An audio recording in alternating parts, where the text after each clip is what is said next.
오늘 우리 함께 나누실 말씀은 신명기 14장 22절에서 29절까지의 말씀입니다. 신명기 14장 22절에서 29절까지의 말씀. 우리 다 같이 함께 한 목소리로 합독하시겠습니다. 너는 마땅히 매년 토지 소산의 11조를 드릴 것이며 내 하나님 여호와 앞 곧 여호와께서 그의 이름을 두시려고 택하신 곳에서 내 곡식과 포도주와 기름의 11조를 먹으며 또 내 소와 양의 처음 난 것을 먹고 내 하나님 여호와 경외하기를 항상 배울 것이니라.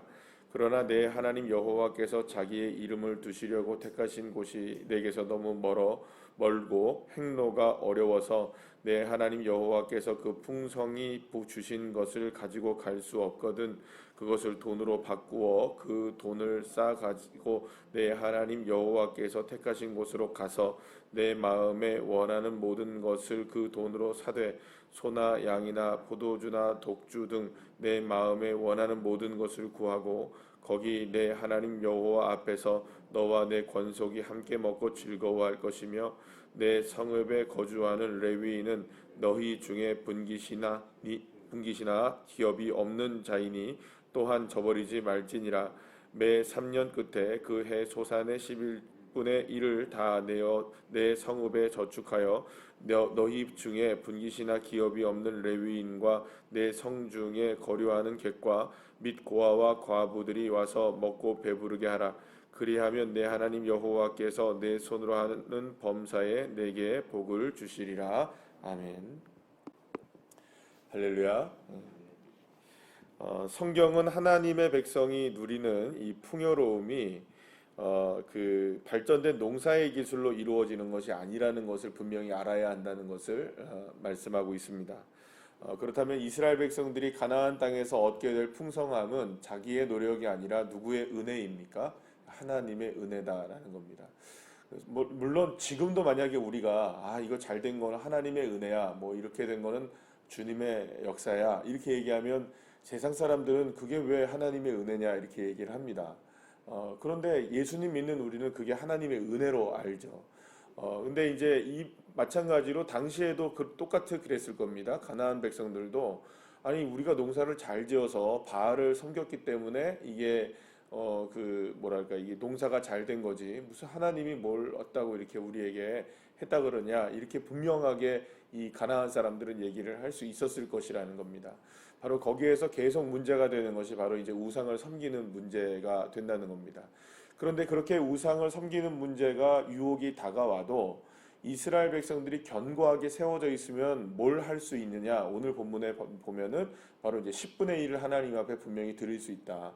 11조를 드릴 수 있는 이스라엘 민족이 된다라는 것을 말씀하고 있는 것을 보게 됩니다.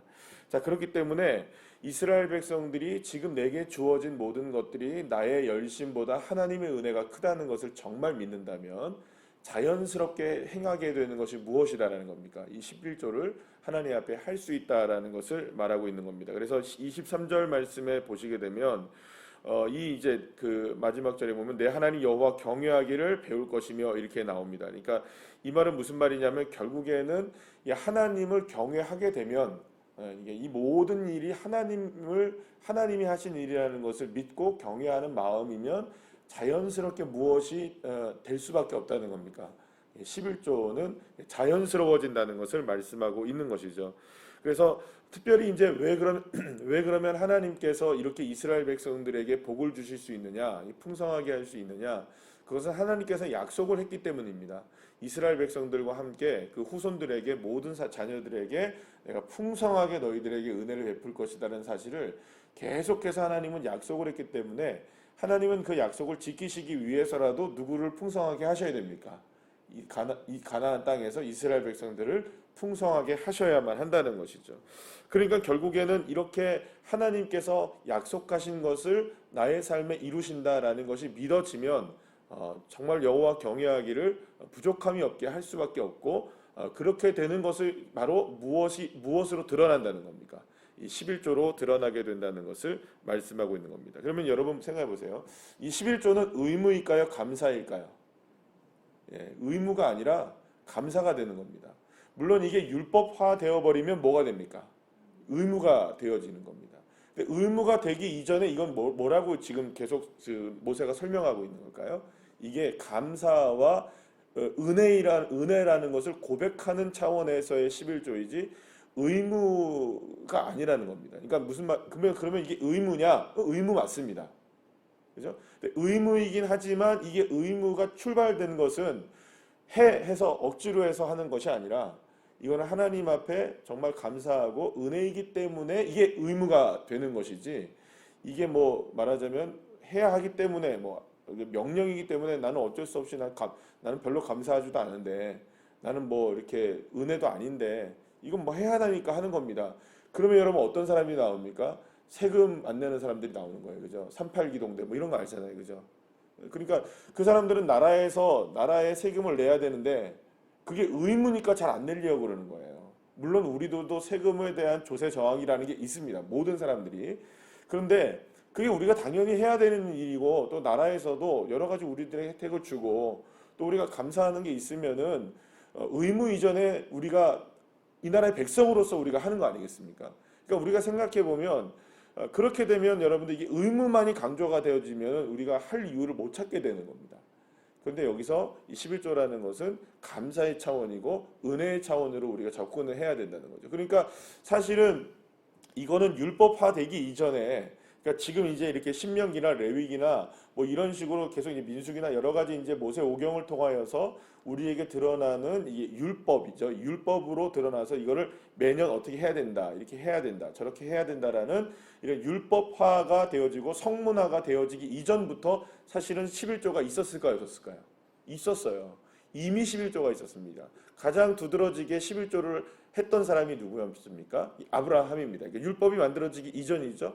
야곱도 뭐라고 고백합니까? 내 하나님 여호와께서 나를 지키시고 무사하게 나를 그 고향 땅으로 돌아오게 된다면 내가 내 소득의 10분의 1을 하나님께 드리겠습니다라고 고백을 합니다. 그러니까 이렇게 해서 하나님의 은혜임을 고백하면서 뭘 하게 되는 겁니까? 10분의 1을 드렸다라는 고백들이 나오게 되는 거예요. 그러면 이 10분의 1이라는 것은 이게 결코 율법적인 게 아닙니다. 그래서 많은 사람들이 어제도 이제 이게 어디 다음에 나오게 되는 거냐면 이게 음식법에 대해서 다음에 나오는 거죠. 어제 우리가 음식법에 대해서 배웠잖아요. 그럼 음식법이 나오고 바로 11조가 나와요. 그럼 음식법에서 우리가 알게 된 건 무엇입니까?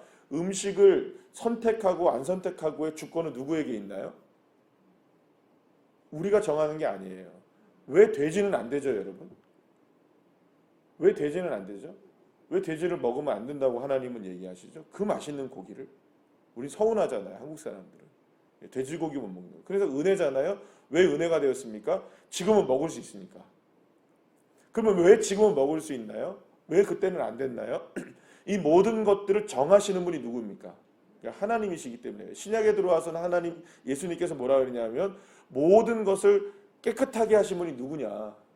하나님이 정하게 했다. 그 사도 바울도 그걸 얘기를 하잖아요.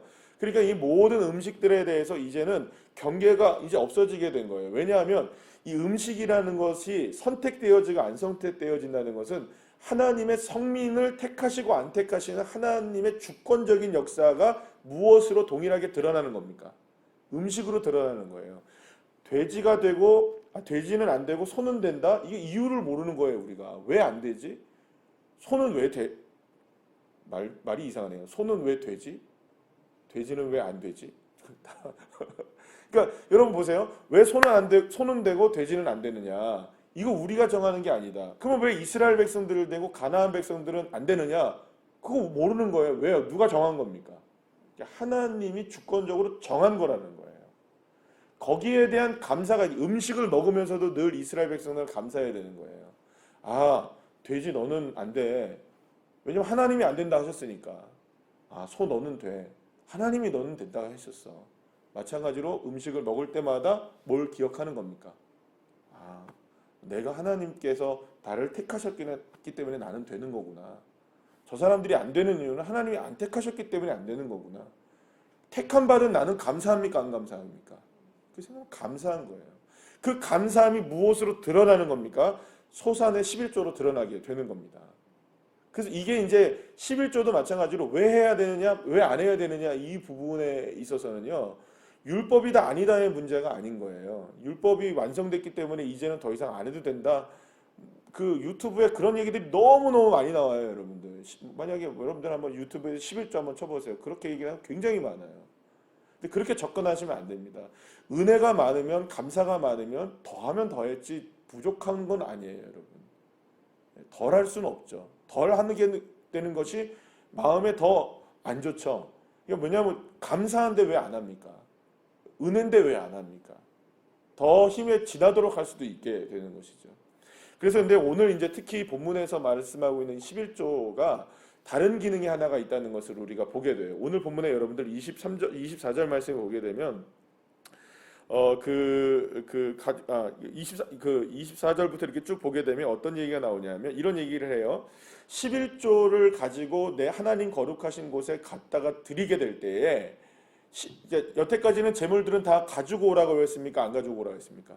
번제를 드리거나 소제를 드리거나 이런 뭐 화목제를 드리거나 모든 이건 낙헌제를 드리거나 모든 제사를 드릴 때는 이 제물들을 직접 어떻게 하래요? 하나님이 가지고 가라고 말씀하셨거든요. 그런데 11조는 가져가라는 얘기를 안 하세요. 그러니까 가져갈 수 있으면 가져가는 게 제일 좋다. 그런데 만약 길이 멀고 험해서 내가 가지고 왔던 10분의 1을 가져오기가 쉽지 않는다면 여러분 양 한 마리를 갖고 오는 것과 이건 왜 차이가 있냐면 이런 겁니다. 10분의 1이라는 거는 양이 10마리면 한 마리만 갖고 오면 돼요. 그죠? 근데 양이 100마리면 몇 마리를 갖고 가야 됩니까? 10마리를 갖고 가야 되는 거예요. 그러면 한 마리를 가지고 번제를 드리러 가는 건 괜찮아요. 수량 한 마리 이렇게 되니까. 그쵸? 그런데 11조는 개념이 달라지는 거예요. 10마리면 100마리면 10마리를 가져가야 되고 혹시 1000마리면 몇 마리를 가져가야 됩니까? 이거는 심각해지는 거예요. 가다가 잊어버릴 수도 있고 이렇게 분실이 될 수도 있고 또 잘못될 수 있는 일들이 벌어지게 되니까 이거는 11조는 그 동네에서 성읍에서 돈으로 뭘 하래요? 화폐로 교환을 해서 그거를 다시 성전 앞에 가져와서 다시 바꿔 사라는 거예요. 그러면 여러분 이게 어떤 기능을 갖고 있느냐? 이 기능이 굉장히 중요한 기능인데요.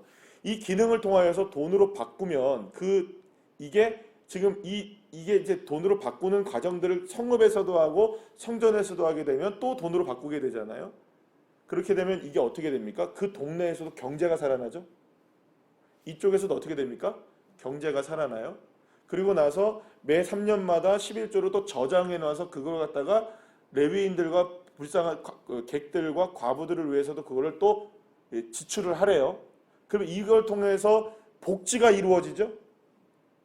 여러분 놀랍지 않습니까? 하나님은 이 11조라는 한 가지의 개념을 통하여서 그냥 내가 감사하는 것으로 하나님의 은혜입니다라는 걸 끝내는 것이 아니라 내가 감사한 것이 우리 지역사회를 살리고 또 어려운 복지가 필요한 사람들에게 그것이 혜택이 돌아갈 수 있도록 공유할 수 있도록 하게 되는 놀라운 역사로 이 11조를 사용하시고 계시는 거예요. 그래서 오늘 본문에 보면 어떤 얘기가 나오냐면 26절을 말씀해 보시면 이 11조를 가지고 와서 그걸 사가지고 다 같이 어떻게 해야 되느냐, 내 하나님 여호와 앞에 나와서 내 권속이 함께 먹고 즐거워해라 이렇게 합니다. 이게 돈으로 바꾸고 사고 파는 과정을 통하여서 이걸 드리는 과정을 통해서 먹고 즐거워하라는 겁니다. 이게 무슨 말이냐, 결국에는 11조를 드리는 것이 하나님이 마치 그걸 뺏어가는 것이 아니라 우리가 잘짓 오해를 하는 많은 사람들이 있어요. 11조의 개념에 대해서 하나님이 강도처럼 내 거 10개 중에 하나를 뺏어간다고 생각하시는 분들이 계세요. 그게 율법적인 접근이죠. 그런데 이걸 11조를 함으로 인하여서 하나님은 누가 더 즐거워하고 기뻐하고 행복해지길 원하는 겁니까? 그걸 드린 자들이 훨씬 더 행복해지고 감사하고 기뻐해지기를 바라고 계시는 거예요. 즐겁게 되기를. 실제로 여기서 즐겁게 먹고 마셔라는 겁니다. 11조를 통하여서. 그럼 이 말은 무슨 말입니까? 혜택이 누구에게 돌아가게 하겠다는 겁니까? 하나님이. 11조를 드린 바로 그 사람에게 혜택을 주겠다는 겁니다. 여러분 이게 놀라운 은혜입니다. 그러니까 우리는 10분의 1을 드렸을 뿐인데 10분의 1을 하나님 앞에 드린 것을 통하여서 우리가 즐거워지게 되고 그것을 드림을 통하여 성읍이 살게 되고 어려운 자들이 복지의 혜택을 누리게 되는, 그러니까 나는 10분의 1밖에 드린 게 없어요. 왜냐하면 하나님의 주권이 감사해서 은혜에 감사해서 드린 것인데 내가 더 즐겁게 되고 내가 더 기쁘게 되고 주변에 있는 사람들도 기쁘게 되고 성전을 봉사하는 레위인들도 즐겁게 될 뿐만 아니라 수많은 사람들이 혜택을 누리게 된다. 여러분 이건 놀라운 은혜 아닙니까? 그러면 우리 교회로 와서 이제 생각을 해보죠. 이 시대의 교회로 여러분들이 하나님 앞에 드리는 10분의 1의 그 소득의 10분의 1의 11조는 교회의 사역을 위해서 헌신하게 됩니다. 여러분들이 하나님 앞에 드리게 되고 여러분들이 하나님 앞에 하시는 그 11조를 통해서 우리 교회도 역시 어려운 이웃들에게 그것이 흘러가게 되고요. 다음 세대를 세우는 일들에 헌신하게 되고요. 목회자들이 살아가는 데 있어서 그것을 통하여 하나님 앞에 영광 돌릴 수 있는 사역의 밑받침이 되기도 하고요. 선교적인 역사가 일어나기도 하고요. 우리가 드리는 작은 한 가지가 그것이 얼마나 많은 은혜들을 넘치게 하는지 모릅니다. 그러니까 여러분 하나님 앞에 드리는 이것은 우리가 의무이긴 하지만 의무 이전에 무엇이어야 합니까? 기쁘고 감사함으로 하게 되면 그 일을 통하여 더 풍성한 은혜들을 즐겁게 누릴 수 있도록 하게 된다라는 것이죠. 그래서 여러분 여기 오늘 본문 29절 말씀 마지막 말씀에 보면 뭐라고 얘기하냐면 배부르게 하라. 그러면 내 하나님 여호와께서 내 손으로 하는 범사에 어떻게 하십니까? 내게 복을 주신다. 11조 10분의 1을 통하여 11조를 통하여 이런 역사를 배부르게 하게 하는 역사들이 있게 되면 우리가 내 것의 10분의 1로 배부르게 되는 역사들이 있게 되면 그 사람들만 배부른 게 아니라 그 지역만 배부른 게 아니라 교회가 배부른 게 아니라 그 배부름을 통해 누가 복을 받느냐? 그 11조를 드려진 사람들에게 하나님은 그 혜택을 풍성하게 주시겠다고 약속하고 계시는 것이죠. 여러분 저와 여러분이 이제 이 11조의 개념들에 있어서 이제 구약 성경에 이제 이렇게 그 율법에 대한 부분으로 이제 나와서 이게 우리가 이거 또 율법이다 이렇게 11조다 이렇게 생각하지 마시고 이건 하나님 앞에 기쁘게 할 수 있는 믿음이 저와 여러분에게 있게 되기를 간절히 축원합니다. 예. 그러니까 저와 여러분이 이 부분에 있어서 믿음을 가지고 이제 접근을 하면은 이게 아무렇지도 않아요. 근데 이제 여기서 이제 문제는 뭐냐? 그러면 이걸 할 때 온전하게 해야 되느냐, 뭐 적게 해야 되느냐, 많이 해야 되느냐? 이 부분은 조금 더 기술적인 문제인 거죠. 이거는 조금 더 다른 방법론적인 문제이기 때문에 조금 다릅니다. 왜냐하면 온전한 11조가 뭐냐? 이거를 이제 만약에 여러분들이 묻는다면 문제 딱 맞습니다. 온전하다는 말은 무슨 말일까요? 10분의 1 정확한 거죠. 그죠? 100만 원이면 얼마입니까? 만 원이면 얼마입니까? 10만 원이면 얼마입니까? 이거 계산 못하는 사람 없어요. 한국 사람 중에 이거 계산 못하시는 분은 없을 거예요. 그런데 이제 문제는 뭐냐? 11조의 개념을 예를 들어서 우리가 가정이 아직까지 합신 가정이 아니다. 혹은 뭐 내가 이 경제적으로 어떤 문제가 있다. 뭐 그랬을 때는요, 여러분. 제가 여러분들한테 말씀드릴 수 있는 온전한 11조의 개념은 온전한 믿음에 대한 11조라고 생각하시면 됩니다. 그러니까 예를 들어서 내가 100만 원에 대해서 11조는 10만 원인 거 내가 알고 있어요. 만 원에 대해 11조는 1000원이라는 걸 알고 있어요. 그런데 형편과 사정상 여러 가지 문제상 그러니까 이건 여러분들 개인적인 사정들이겠죠. 그리고 또 가정의 여러 가지 문제들이 있겠죠. 왜냐하면 이게 또 합신 가정이 아닌데 예를 들어서 내가 경제적 주권이 내게 없는데 그렇다면 여러분 무조건 내가 이거를 해야 돼라고 할 수 있는 게 아니잖아요. 그렇게 되면 어떻게 해야 될까요? 여러분들이 믿음의 11조를 하시면 됩니다. 그러니까 예를 들어서 10만 원이 만 원이 이게 11조라고 생각을 할 수 있잖아요. 딱 정확하게 10분의 1이잖아요. 그런데 내가 만 원을 할 수 없는 상황이라 한다면 100원도 믿음을 가지고 11조를 하면 11조가 되는 겁니다. 1000원을 11조로 해도 믿음으로 하면 11조가 되는 겁니다. 이 부분을 여러분들이 이해를 해야. 그런데 이게 그러면 내가 이렇게 하면 되겠구나. 내가 100만 원을 벌었는데 내가 분명히 10만 원을 할 수 있는데 그냥 내 믿음으로 하면 되니까 1000원만 하면 되겠지. 그러면 여러분 이게 무슨 짝이 나냐면 나중에 신약 성경으로 가면 아나니아와 삽비라 짝이 납니다. 그러니까 더 무서워지는 거예요. 이게. 그러니까 이 부분은 어떤 부분이냐면 주님이 아신다는 거예요. 주님이. 그러니까 주님은 아신다는 거예요. 우리 형편과 사정을. 여러분 하나님은 깡패가 아니십니다. 강도가 아니십니다. 주님이 우리에게 더 허락하시면 허락하시는 분이시지 우리 거를 막 뺏어가는 그런 분 아니세요, 여러분들.